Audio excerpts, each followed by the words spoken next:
From the misleading trailer that baffled fans to having character arcs that didn't make any freaking sense. Here's why Bones to Pick has the worst storyline in Blue Bloods. Now, where do I even begin? First, fans were worried that Abigail would find out that she had been cheated on in the trailer for episode 10 of season 10. But thankfully, that wasn't how the story went, and I'd rather not see Abigail's heart get broken. But this wasn't the super interesting story about the politics of being a commissioner, though. Frank and his staff likely had to deal with the political fallout of a top officer having an affair. You took away anti-crime. You cut my numbers in the field and in the budget. I had no choice with 5 times for aggravated harassment and assault, but gets released every time. And he's been in and out of mental hospitals his whole life. Even though it wasn't exactly high-level stuff. And while most of Frank's stories are about moral questions that just make people argue about who was right, there wasn't much to talk about this time, especially because Abigail said that it didn't matter what the rank the officers were, and that this was a private matter that had nothing to do with the police. But no one disagreed with her, except Frank. And this was when Abigail said she hadn't done anything wrong. Plus, she said the police have nothing to do with her personal life, and Frank saying it won't make it so. Speaking of, he said it was 3-1, but if you count what the audience thought, it was probably a lot higher. The most interesting part was how complicated things got when people found out about the affair. Since the chief of counterterrorism was the one who cheated, this news could affect the safety of New York and maybe even the safety of the whole country. The question is, who'd have thought that something like having a marital affair could have such a huge impact? Any update on that mother's boy in the hospital?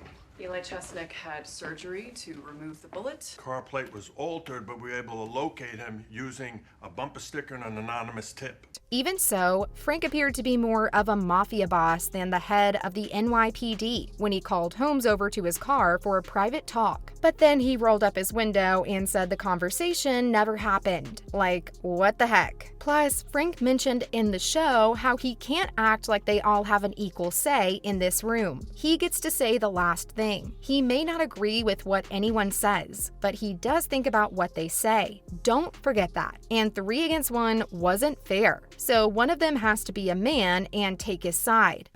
I am regretting opening this case. I didn't know how complicated it would get. Shannon Lewis? Heard about the arrest. She's planning a press conference on the steps of Borough Hall tomorrow. But even though this whole thing was strange, it was worth it to hear Frank say that he cares about what his staff thinks, even if he doesn't usually follow their advice. Oh, and the fight between Jamie and Eddie also seemed kind of silly to me, don't you think? I mean, Jamie's casual remark that Eddie had given him a honey-do list turned into a big deal about gender roles, and whether or not Jamie thought badly of women. Remember when Jamie asked Eddie if it was on purpose that she forgot about her list? We're back at the scene of the crime. Why? Can you get the choke for me? 3 words that I would say to my 18-year-old self.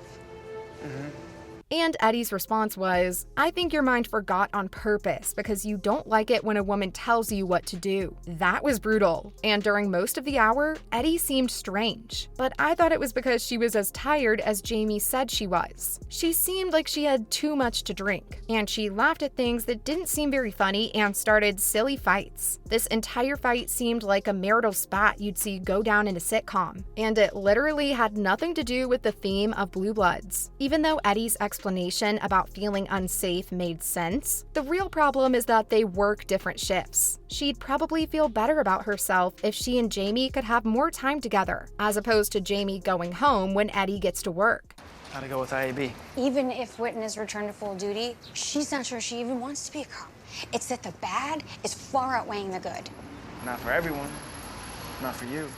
And let's be honest here, the 30 or so minutes they get to spend together at brunch aren't enough. And List, honey-do or otherwise, can't fix that. And then there was Aaron and Anthony, the other couple who were always fighting. These two don't have a relationship yet, but maybe they will soon. I mean, that's what I feel like. Because you see, Aaron was very upset that Anthony got shot chasing after that criminal. Plus, the issue of bail reform is important, and I wish that had gotten more screen time. If you're a reformer, you know that it's not fair to keep innocent people in jail before their trial because they can't pay cash bail. But But if you're a police officer, you know it's not fair to let guilty people commit more crimes while they're waiting to make a plea deal. So I hope that Blue Bloods will talk about this issue in the future. Frank, Jamie, and Danny are sure to have strong feelings about it, especially if a suspect who hasn't been convicted yet does something else wrong. And of course, bail reform doesn't just have to mean letting people out on their own. Yeah, and hate crimes.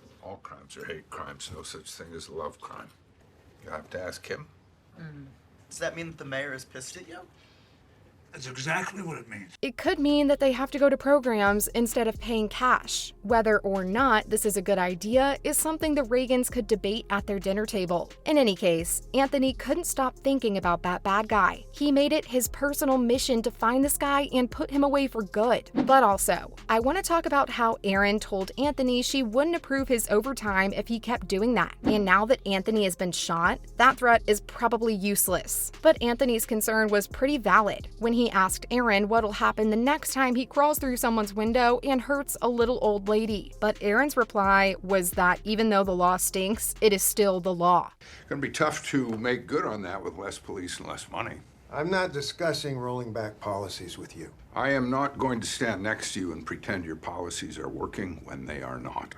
Yeah, policy is plural. It sounded ignorant, but she was right. Anthony being a vigilante was not the answer to the problem with bail. Plus, Anthony was lucky that he didn't get seriously hurt, but he should have been ready for the fact that this criminal might have had a gun. I mean, dude, he's been an investigator for a long time, so this can't be the first time someone has shot at him. That's just bad screenwriting from the writer's side. But if the close call with the gun makes Erin realize how she feels about Anthony, this whole mess would have been worth it. And I really hope that's how they take it with this arc. Oh, and not to mention, the way Eddie had been acting toward Jamie for most of the hour. I think it was good that he hadn't heard about Baez's case, because as it was, Baez's dislike of the boys club mentality of many of the suspects clouded her judgment, and Danny thought she was just biased against the defendants. But the best thing about this case was how funny Baez was. No wait, I take back what I said. The best part of this case was when Danny wouldn't stop calling the suspects Frick and Frack. Sandra Harris killed a guy, and a life is a life, no matter how complicated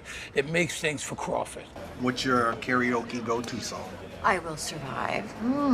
Gloria Gaynor. That always made me laugh so hard. Now, all I want to know from this show is, was Eddie taking things too personally, or did she have a point? Did Frank have a good reason to look into this situation? And do you think that Anthony and Erin will fall in love? I guess you and I will get to see all of this unravel in episode 11, unless the writers don't have any more tricks up their sleeves, that is. But yeah, there you have it. Those are all the things that make it the worst storyline in Blue Bloods.